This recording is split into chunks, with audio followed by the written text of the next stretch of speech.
अस्सलाम वालेकुम नाज़रीन, मैं हूं लुकमान अली और आप देख रहे हैं मेरा यूट्यूब चैनल।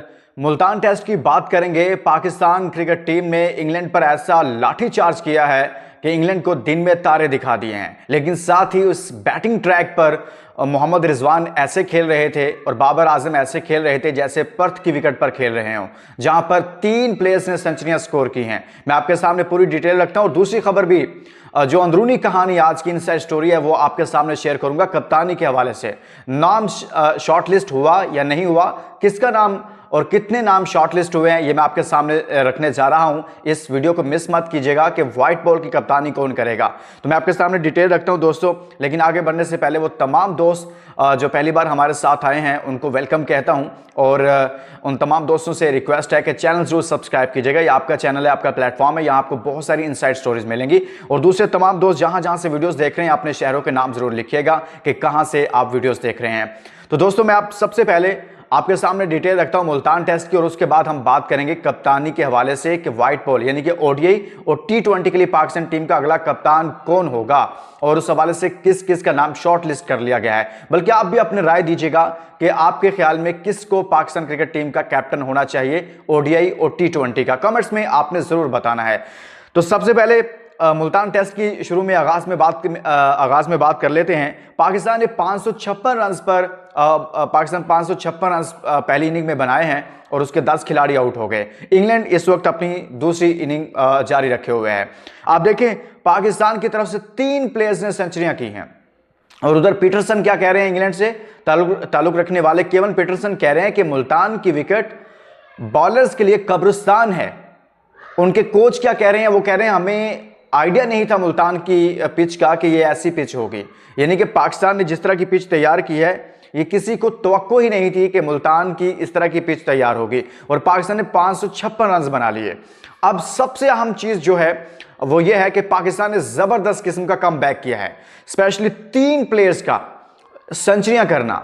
और एक तरह से साउथ शकील भी आपको पता है कि अच्छे रन कर गया, आई थिंक 89 किए हैं उन्होंने, तो वो भी अच्छा खेल रहे थे, वो भी सेंचुरी कर सकते थे। अब्दुल्ला शफीक ने सेंचुरी स्कोर की है, कैप्टन ने 151 रन किए हैं, शान मसूद ने, और इसी तरह से सलमान अली आगा नॉट आउट हैं और उन्होंने भी अपनी सेंचुरी स्कोर की है। और साथ में साउथ शकील बहुत जबरदस्त खेले। तो पाकिस्तान ने कम बैक तो किया, लेकिन इंग्लैंड की तरफ से केवन पीटरसन हो या उनके कोचेज हो, वो क्यों बोल रहे हैं?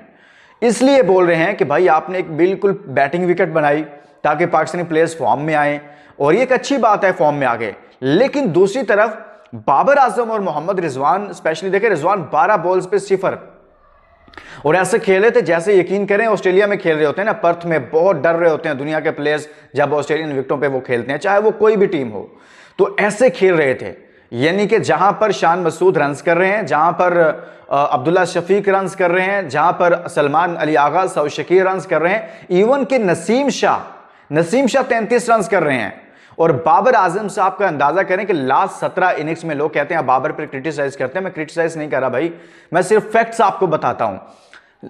आप देखें कि लास्ट 17 इनिंग्स में बाबर आजम की कोई 50 नहीं है, कोई सेंचुरी नहीं है, और साथ में 75% बाबर आजम ने डॉट बॉल खेली हैं। इन 17 इनिंग्स में डॉट बॉल कितनी खेली हैं? 75%।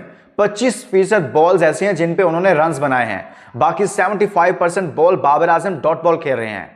तो यहां से आप अंदाजा कीजिए कि वो किस माइंडसेट के साथ गेम में उतरते हैं और किस माइंडसेट के साथ गेम को खेलते हैं। लिहाजा मुझे लगता है कि बाबर आजम ने अगर दूसरी इनिंग में कम बैक ना किया, ये मैं आपको बता रहा हूं, तो शायद अगले मैच के लिए, अगले टेस्ट मैच के लिए उनको बाहर बैठना पड़ जाए। अगर उन्होंने दूसरी इनिंग में परफॉर्म ना किया तो, ये मैं आपको कंफर्म बता रहा हूं, ऐसा हो जाएगा बाबर आजम के साथ अगर उन्होंने इसमें परफॉर्म ना किया। तो मजमूई तौर पर पाकिस्तान की इस टेस्ट मैच में इस वक्त तक नाज़रीन पोजीशन मुस्तहकम है, मजबूत है, लेकिन कहा यह जा रहा है कि पाकिस्तान ने पिच ऐसी बनाई है जहां पर अगर पाकिस्तान जीतेगा, अगर जीतेगा नहीं तो कम से कम मैच ड्रॉ हो जाएगा। और दूसरी जानिब मैंने आपको बताया कि वो खुद चीखो पुकार कर रहे हैं। अब आते हैं कैप्टन के हवाले से। कप्तानी पाकिस्तान की, टेस्ट की कप्तानी तो शान मसूद कर रहे हैं, लेकिन अगर इंग्लैंड के खिलाफ शान मसूद बतौर कैप्टन अच्छा परफॉर्म ना कर पाए तो हो सकता है कि ये टेस्ट की कप्तानी भी उनसे छिन जाए। अब चीफ सिलेक्टर जो हैं, जो सिलेक्शन कमेटी है, उसको चेयरमैन पीसीबी मोहसिन नकवी ने इख्तियार दे दिया है कि आप कप्तानी के लिए नया नाम ढूंढें यानी कि शॉर्ट सिलेक्शन करके मुझे दें। अब उसमें कौन कौन शामिल हो चुका है, अब हर कोई अपनी अपनी लॉबिंग कर रहा है मीडिया के जरिए। ये प्लेटफॉर्म, ये चैनल किसी की लॉबिंग के लिए नहीं है, ये मैं वाज़ेह कह देता हूं।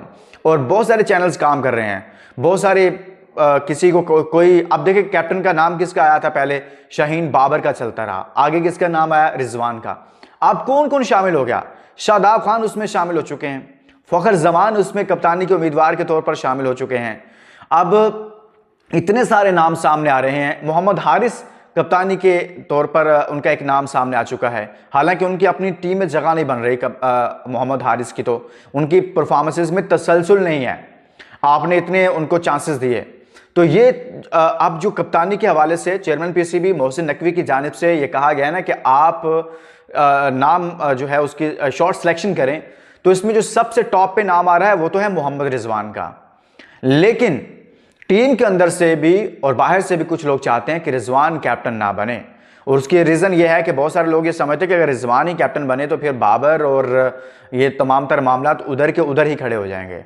तो लिहाजा वो कुछ लोग चाहते हैं सिलेक्शन कमेटी के अंदर से कि ये जो 3 लड़के हैं, रिजवान, बाबर और शाहीन, इन तीनों में से किसी को कैप्टन ना बनाया जाए। किसी सिलेक्शन कमेटी के अंदर कुछ लोगों की राय है कि इनकी वजह से खराबी पैदा हुई है, किसी और की तरफ जाया जाए। जब किसी और की बात होती है तो वहां पर फखर जमान का भी नाम आता है।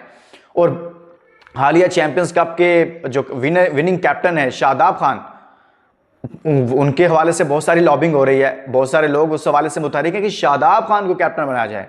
आप अंदाजा कीजिए, मेरिट पर देखा जाए तो शादाब खान की टीम में जगह ही नहीं बनती, तीनों फॉर्मेट्स में नहीं बनती। एशिया कप से ले लें और आज के दिन तक उनकी अपनी इनफरादी परफॉर्मेंस को निकालें शादाब खान की, तो आपको समझ में आएगा कि शादाब खान क्या कर रहे हैं और उनकी परफॉर्मेंस क्या है।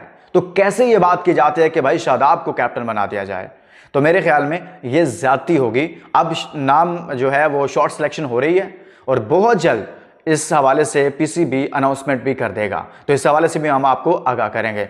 लेकिन दूसरी जानिब चैंपियंस ट्रॉफी के हवाले से तैयारियां जारी हैं और इस हवाले से स्टेडियम्स के दौरे कर रहे हैं चेयरमैन पीसीबी, और साथ साथ हम आपको ये भी बताएंगे क्योंकि ये नेक्स्ट बहुत बड़ा इवेंट है पाकिस्तान जिसकी मेज़बानी करने जा रहा है, और इस हवाले से भरपूर तैयारियां चल रही हैं। अब आखिर में बात करते हैं इंग्लैंड की। इंग्लैंड की बैटिंग लाइनअप की। इंग्लैंड की बैटिंग लाइनअप बहुत स्ट्रॉन्ग है, तो यहां से आप अंदाजा कर सकते हैं। हम दोबारा टेस्ट मैच पर बात करते हैं तो यहां पर यह है कि भाई आप पाकिस्तान की बॉलिंग का इम्तिहान है। अगर आपने मैच जीतना है तो आपको 20 आउट भी करने पड़ेंगे, आपको 20 आउट भी करने पड़ेंगे। अगर आपने 556 रन बना लिए तो फिर आपने 20 आउट भी करने हैं, यानी कि 10 आउट पहले 10 बाद में। तो ये जिस तरह से पीटरसन कह रहे हैं ना कि ये बॉलर्स के लिए कब्रिस्तान है मुल्तान की पिच जो है, तो वो बिल्कुल ठीक कह रहे हैं, ऐसा ही है।